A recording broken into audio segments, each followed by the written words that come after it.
The cold is the first enemy, not the kind that makes you shiver for a moment.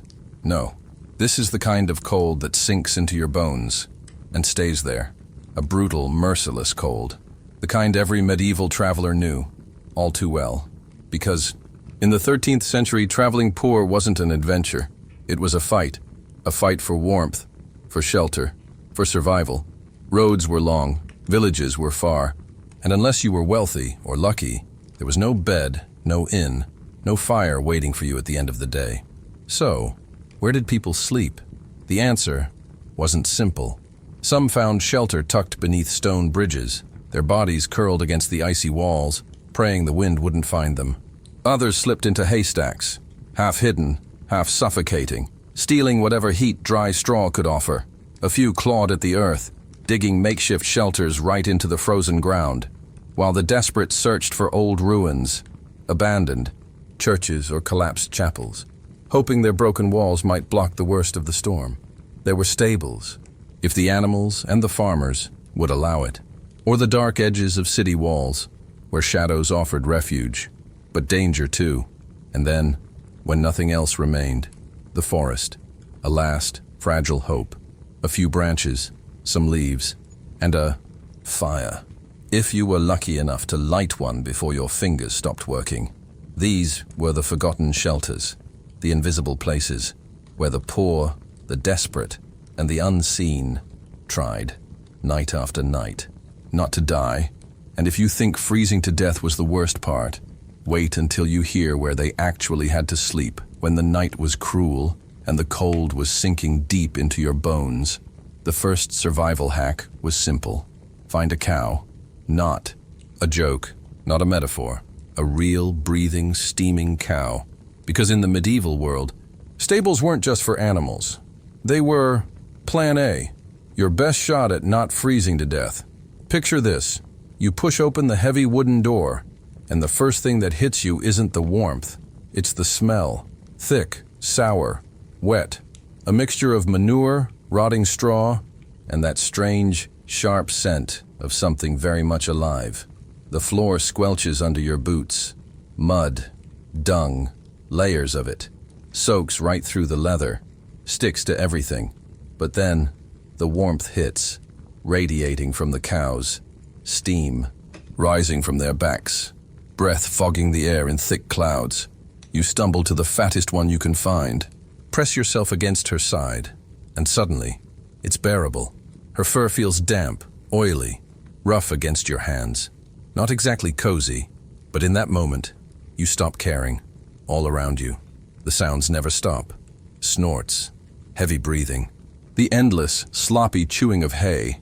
Somewhere nearby, a goat tugs on what's probably someone's shoe. A tail whips across your face without warning. And the fleas? Oh, the fleas are thriving tonight. It's warm. Yes, but comfortable. Let's not lie to ourselves. That was survival. Pure, unfiltered, humiliating. And honestly, if you were there, right now, would you do it? Would you put aside your pride, crawl into the mud, and curl up next to a cow just to see the morning? Leave your answer in the comments. But what happens when not even the cows have room for you? That's when the search for shelter stops being desperate and starts becoming something much, much darker. When luck ran out and no stable was in sight, travelers turned to something sacred: churches, chapels, holy places, or what was left of them. At first glance, it felt like a miracle. 4 stone walls, a roof, well, parts of a roof, protection from the snow, from the wind, from the creeping claws of the night. But the moment you stepped inside, reality hit hard. The smell was the first warning. Damp, rotting wood, mold crawling up the stones like dark veins, and something else, a sharp, bitter scent, somewhere between wet fur and decay. Then came the sound. Tiny feet, dozens of them, maybe hundreds, scurrying, scratching, a soft, constant shuffle, like whispers moving through the shadows. Look down, and you'll see them. Black eyes, flickering, watching. A congregation of rats, large enough to form their own choir, And trust me, they were not here to pray. The pews, broken, the altar, half collapsed. Every corner, piled with old straw, feathers, bones, nests, little kingdoms of filth built right beneath what was once stained glass. And yet, you stayed, because outside, the cold was worse. Out there, you froze. Here, at least you had walls. You huddle beneath what's left of a wooden beam. Pull your cloak tighter. Every gust of wind sneaks through the cracks. Fingers stiff, breath shallow. Listening, always listening. Sniff, shuffle, scratch, silence. Then, it starts again. Holy, maybe once. Comfortable, not even close. But when the choice is between frostbite and fleas, rats suddenly feel like roommates. And if you're thinking, surely it couldn't get worse than this. Oh, it absolutely could. Because when even God's house is crawling with rats, you realize the earth itself is your last, filthy, miserable hope. When even the church failed, when the rats owned the altar, there was only one place left to go. Somewhere older than cities, older than history itself. Caves. Not cozy, not safe, just a hole in the rock. Cold, damp, merciless. But in the medieval world, a crack in the mountain was the difference between waking up or never waking up again. You crawl inside, knees scrape against rough stone, fingers numb. The smell hits like a punch. Wet moss, rotting mud, and that sour, throat-clenching stench of something long dead, or maybe still alive. Hard to tell. The air hangs heavy, thick, like breathing through a damp cloth. Drip, drip, drip. Water echoes somewhere deeper, slow, mocking. Something shifts in the darkness. You tell yourself, bats. Definitely bats. Hopefully bats. Your back presses against cold, sweating walls. Moisture creeps through every layer of cloth, into your skin. Everything itches. Or maybe something's crawling. Maybe. No fire, no straw, no cows, nothing but rock. And that creeping thought. This cave has seen others before you. Desperate, freezing, hoping. Some made it out. Others became part of the ecosystem. Its raw survival. Primitive, brutal, humbling. The kind of moment that makes you wonder, are you really as tough as you think you are? Because if you'd rather face the cold than share this hole with bats, spiders, and whatever else lives here, you'd better hit like and subscribe right now. Because trust me, this story isn't getting any prettier. Now, if you think squeezing into a cold, damp cave was bad, where they went next was softer. Yeah, but safer. Not even remotely. In fact, what's coming might be the most humiliating shelter of all. When the caves were too wet, too dark, or just too full of things with more legs than you're comfortable counting, there was one option left. Hey, a giant, fluffy, golden mountain of straw. Warm, dry, soft. The medieval equivalent of an Airbnb. If that Airbnb also doubled as a rat hotel, you push your way inside. The straw scratches. Your skin, prickly, sharp, dust fills your lungs with every breath, dry, bitter, like chewing old paper. But for a moment, just a moment, it feels safe. It's warm in here, insulated. The wind outside fades. The snow, muffled. You curl into the center, surrounded by walls of straw, hidden, invisible, almost comfortable, almost. Then you feel it, a twitch, a tiny scurry. Something brushes against your leg. Something else against your neck. A tickle, or a warning. Are they fleas? Ticks? Rats? Honestly, you stop wanting to know. The smell starts to creep in. Dry grass, mixed with sweat. Damp earth, and that sharp, unmistakable scent of something furry, and definitely not alone. And then there's the other problem. Farmers. Because this hay? This isn't your hay. This is winter survival fuel for someone's livestock. And if the wrong pair of boots stomp past, you might find yourself dragged out by the ankle, cold, shivering, covered in straw, and regret. But hey, better than a cave, right? Or is it? You start wondering, would you risk fleas, ticks, and maybe an angry farmer for one warm night wrapped in straw? And look, if squeezing into a haystack sounds bad, just wait. because the next medieval roof wasn't straw, wasn't wood, wasn't even meant for humans. It was cold, it was hard, and it made you question if this was still survival or something much, much closer to slow death when haystacks were full of rats or of angry farmers. There was one last option before things got truly desperate. Bridges, not the romantic kind. No lanterns, no charming river views, just cold, damp, medieval slabs of stone stretched over freezing water, wide enough to crawl under, low enough to trap the wind. You squeeze into the shadows beneath. The ground is soaked, mud, slick, mixed with something that smells like wet rock, mold, and centuries of regret. Above you, footsteps echo, slow, heavy, then fading. Somewhere, someone laughs. A muffled voice curses. Maybe a drunk stumbling home, or maybe someone else, also looking for a place to hide. The wind snakes through the gaps. Sharp, needle-like. It stabs through every layer of cloth, every bone. Your teeth chatter, your breath fogs, then vanishes. Over and over, and then the sounds below, skittering, tiny feet on stone, rats, again. Because wherever people huddle, rats follow. Nature's most reliable roommates. You pull your knees tighter, head down, shoulders up, hoping the river doesn't rise, hoping no. One notices, hoping for anything.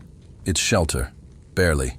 But out here, barely is still better than nothing. And let's be honest, if the idea of curling under a medieval bridge, soaked, freezing, with rats for company, sounds like rock bottom to you, then yeah, you should probably hit that like button and subscribe right now. Because where this story's heading next, it's darker, colder, and way more claustrophobic. Because what happens when even the bridges are gone? Simple. You stop looking, and you start digging. Not for shelter, for a hole, just deep enough to convince yourself that you might survive the night, when the bridges were too exposed, when the hay was full of teeth, and the caves smelled like something dragged straight from the underworld. There was only one move left. Dig. You drop to your knees, fingernails clawing at the frozen earth. Mud packs under your nails. Roots snap. Stones scrape your knuckles. Raw. Your breath turns sharp, wet, heavy. Little by little, a hole takes shape, a shallow pit, just deep enough to crawl in, curl up, and pretend it was meant to be here. You line the top with branches, weave in some leaves, patch it with mud, solid, stable, kind of. Inside, tight, cramped. The walls breathe moisture. Dirt presses against your shoulders, against your spine, against your face.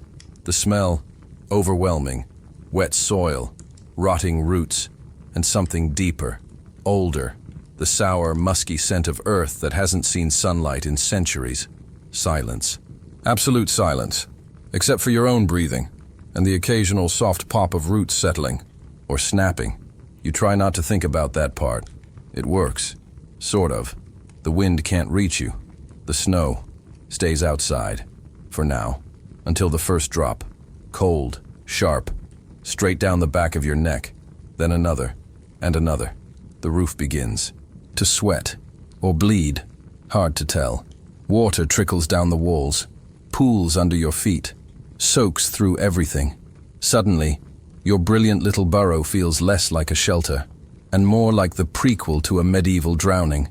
And yet, here you are, underground, half frozen, half buried, but not dead. Not yet. But what if you were lucky enough to make it to a town? Would life finally cut you a break? Yeah.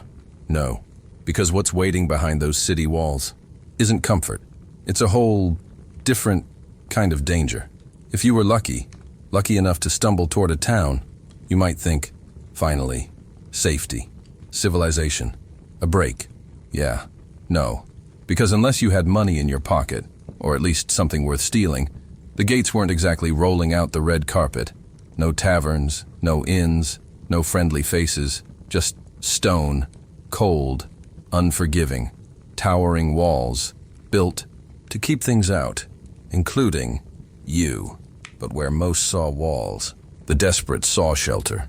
Tiny cracks, hollow gaps, narrow crawl spaces between slabs of stone, just wide enough for a human body to squeeze through. Barely. Inside, claustrophobic, pitch dark. The stone is icy, rough, grinds against your back. As you wedge yourself deeper, the smell? A cocktail of damp moss, rat urine, and centuries of human desperation baked into the mortar. The sounds echo strangely here. Wind whistling through gaps, the distant clank of armor, footsteps, maybe a guard making rounds. You pray they don't look too closely, because getting caught? Not a conversation. It's consequences. Then, the scratching. Rats. Of course. Wherever you go, they go. You feel them before you see them. Fur brushing against your hand. Little claws tapping on stone. Breathing faster now. Shoulders tense, muscles locked. You are the definition of don't move, don't breathe, don't exist. It's not shelter, it's survival in pause mode.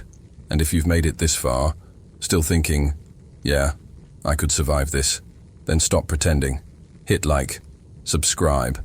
You've earned your place in this brotherhood of the desperate, because where we're going next has no walls, no bridges, no holes, only the forest and the things that don't want you there when the walls turned their backs, when the bridges were full, when the caves flooded, and even the dirt refused to hold you. There was only one place left, the forest. It looks peaceful, from a distance, quiet, endless, trees stretching into the sky like broken ribs, shadows tangled between the trunks, a place where, if you were desperate enough, you could disappear. And that's exactly the point. You break through the undergrowth, boots sinking into wet moss, branches snap beneath your weight. Every step releases the sharp, sour smell of damp leaves, mud, and something else, something musky, something animal. Find a tree, gather branches, twist them into walls, stack wet logs into something that almost resembles a roof, maybe a few leaves for insulation.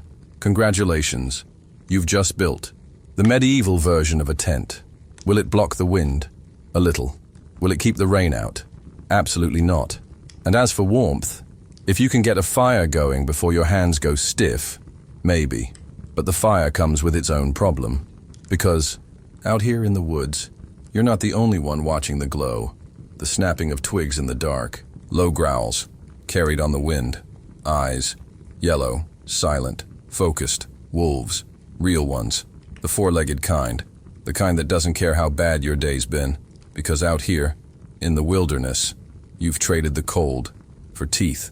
And while you're trying to decide whether to run, freeze, or play dead, something clicks. Out here, survival isn't about finding shelter. It's about knowing the rules, because the forest has rules. And trust me, they are brutal. Finding a shelter in medieval times wasn't the end of the fight. Oh no. It was just the start of round 2, because out here, there were rules, ugly rules, silent rules, rules carved into bruises, cracked ribs, and missing teeth. Rule number 1, first come, first survive. You found it, you own it. Whether it's a stable corner, a haystack, a crack in the wall, or a hole in the dirt, doesn't matter. If someone else shows up, too bad for them, or too bad for you, if you're not ready to defend it. Rule number 2, don't get caught slipping. You fall asleep too deep. You wake up without your boots, or your cloak, or your bag, or sometimes without anything at all. Rule number 3, territory is real, and not just with wolves, humans too. Because medieval travelers weren't just fighting the cold, they were fighting each other. And if you picked the wrong spot, someone might remind you.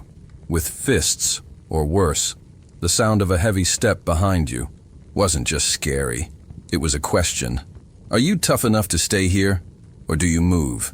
The crack of knuckles, the rustle of straw shifting, because someone's about to pull it out from under you. The taste of metal, as adrenaline, floods your mouth. It wasn't survival of the fittest. It was survival of the most desperate, the most ruthless, the most invisible.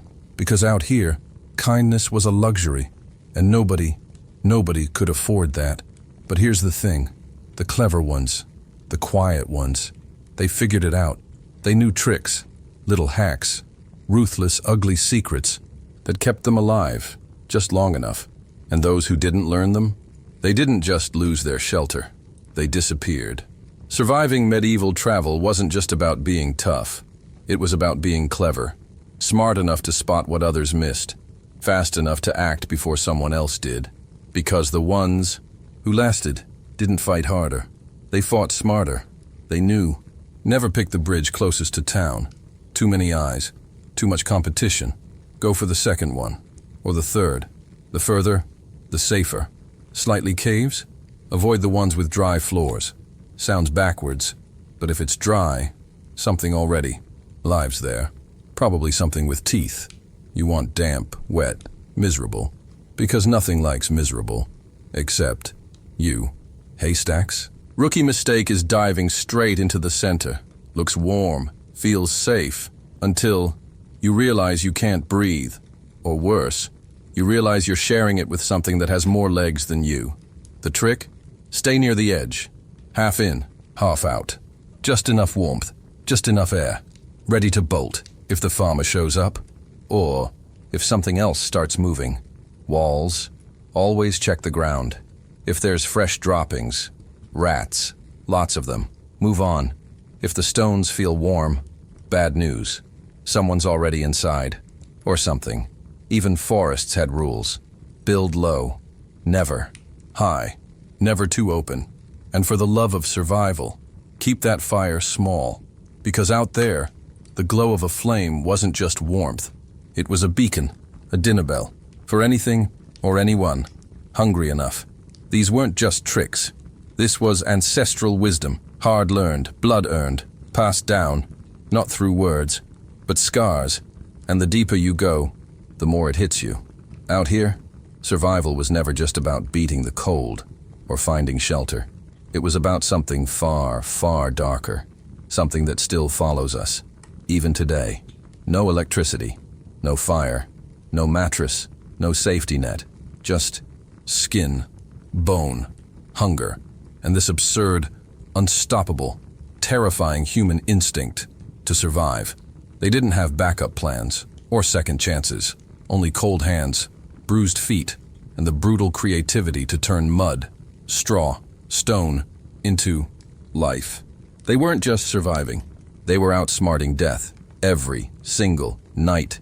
And when the snow fell, when the wind screamed, when even the wolves started circling, they didn't give up. They dug deeper, hid better, fought harder, because real shelter, maybe it was. Never about walls, never about roofs. Maybe it was something else entirely. Maybe real shelter was the strength to look fear in the face and whisper, "Not today." If these ancient stories stirred your blood, it means you were born for this brotherhood. Subscribe now and walk with us. Tell us, which of these brutal shelters would you have chosen to protect yourself from the night? When you like this, you're not clicking a button, you're lighting a signal fire for those who refuse to forget. Share this wisdom as it was once shared, from fire to fire, from voice to voice, and don't stop here. The next step on this path is waiting for you.